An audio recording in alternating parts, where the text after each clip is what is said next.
The night enveloped the city with a strange, almost heavy aura, as if the streets themselves were holding their breath, waiting for something unexpected.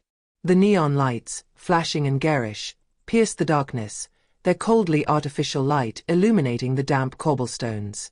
The wind, almost imperceptible, blew in gusts, as if to disperse the stubborn heat that persisted in the walls of the city's buildings, still marked by the heat of the day. A stifling heat that even the stars seemed reluctant to brave.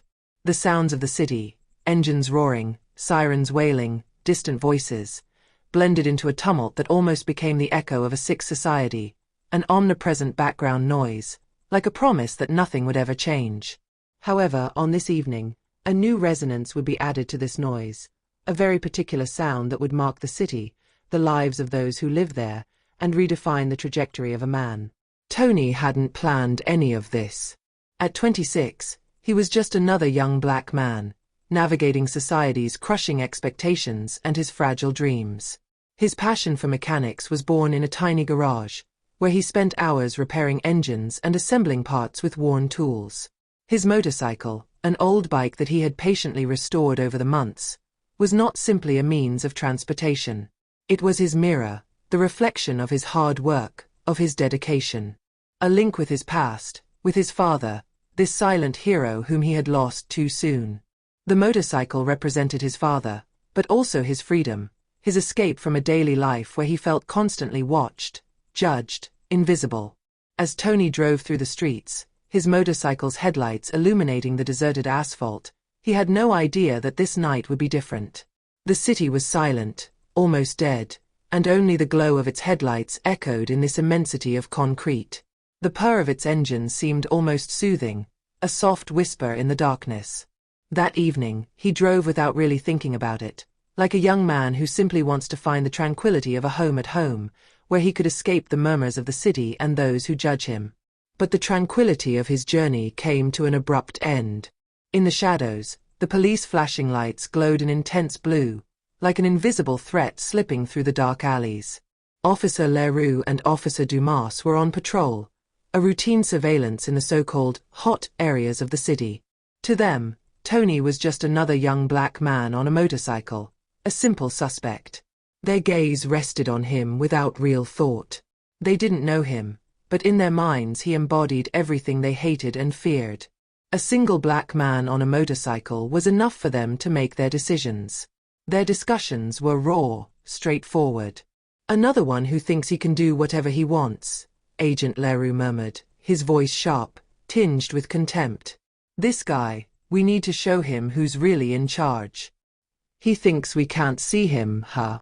Officer Dumas, a young police officer with a marked air of arrogance, agreed. Do you want to catch him, or do you want to be taught a lesson? A motorcycle set on fire always feels good.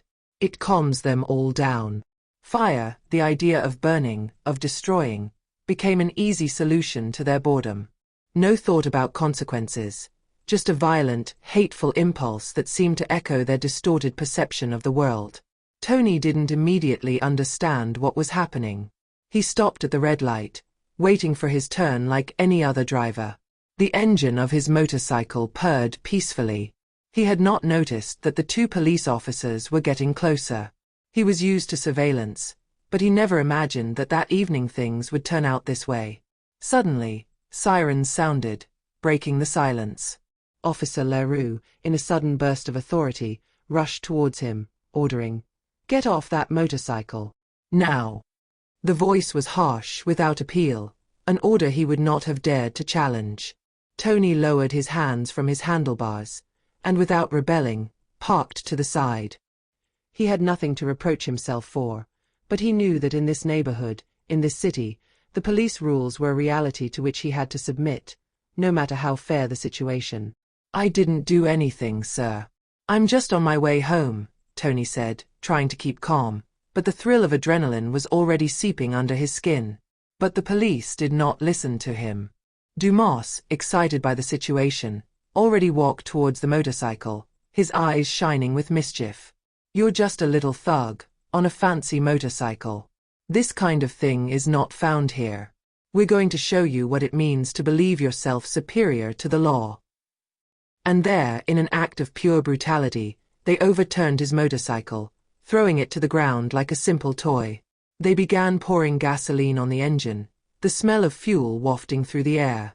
Then, as if in a calculated act of destruction, they lit a lighter and threw the flame at the motorcycle, causing it to burst into flames before their eyes. Tony, panicked, threw himself forward, running towards his burning motorcycle, but the police violently pushed him back, mercilessly. The fire engulfed the bike, transforming into ashes everything it had taken months to rebuild. The flames danced, rising into the night, as if feeding on his anger and desolation.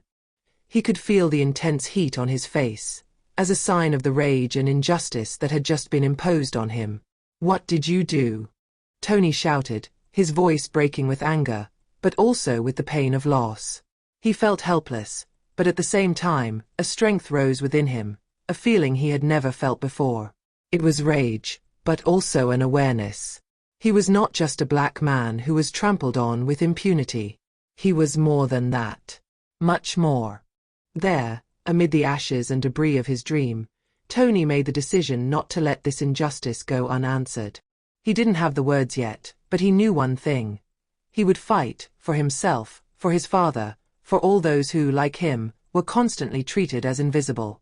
Tony knew his story was going to touch more than just his neighborhood, more than just his personal misfortune. It was the kind of event that, in one way or another, echoed in the hearts of those who had experienced injustice too closely. But for that, he had to let the world know. And Clara, with her sharp pen and her ever-sharp gaze, was his chance to carry the truth where it should be heard. When he hung up after their conversation, a weight had been lifted somewhat from his shoulders. Clara was determined. She had this calm but unwavering energy that commanded respect. He knew she would do everything in her power to bring justice. But another truth struck Tony in the moments when the pain became more intense. He was no longer alone. He had seen the indifference of passers-by, the coldness of the police, but he had also seen the support that people could offer. The idea of rebuilding his motorcycle, of turning this pain into an opportunity to build something much greater, ignited him. This motorcycle, destroyed by gratuitous violence, could be reborn in a new form, a form that would speak of resilience and unity. Clara, much more than a journalist, was an activist at heart. She fought for causes that touched on the very essence of justice, and her relationship with Tony only strengthened that resolve. In a few hours, she had retraced the facts with surgical precision. Every witness, every surveillance video, every detail was brought to light. One of the witnesses, a local merchant, had filmed the incident in secret. The video showed Officer Dumas throwing gasoline on the motorcycle, Officer Leroux lighting the lighter. There was no longer any doubt. This was not a simple repression, but a deliberate act of destruction.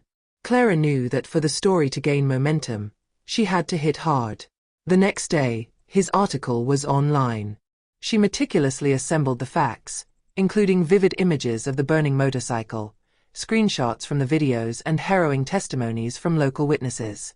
The title, direct and incisive, was "The Night a Man's Freedom Was Reduced to Ashes." The article immediately made the rounds on social networks and local media. People were angry, shocked.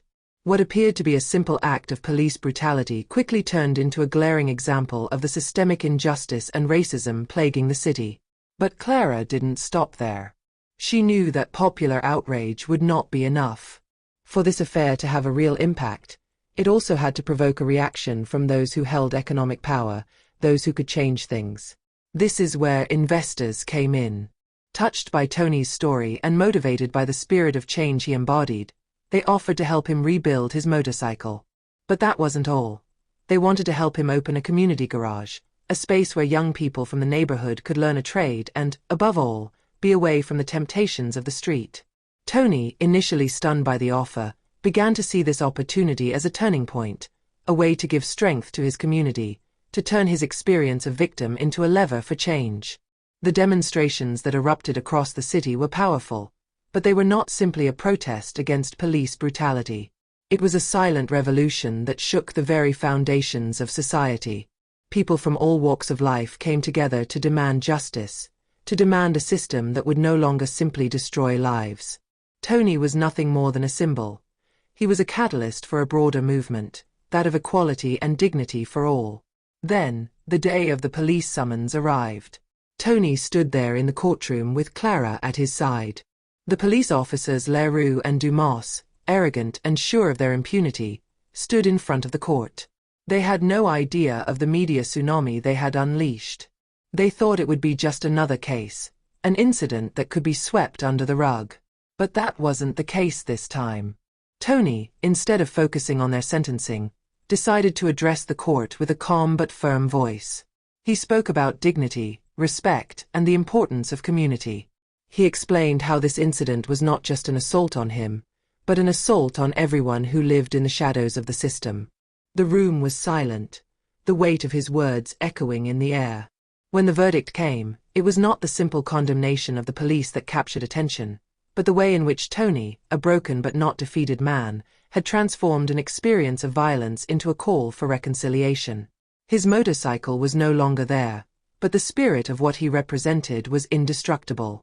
The community garage he would open would be a place of repair, not just for motorcycles, but for lives. The young people in his neighborhood, instead of being faced with a future of violence and poverty, would find a mentor, an inspiration, a proof that it is possible to rise in the face of adversity.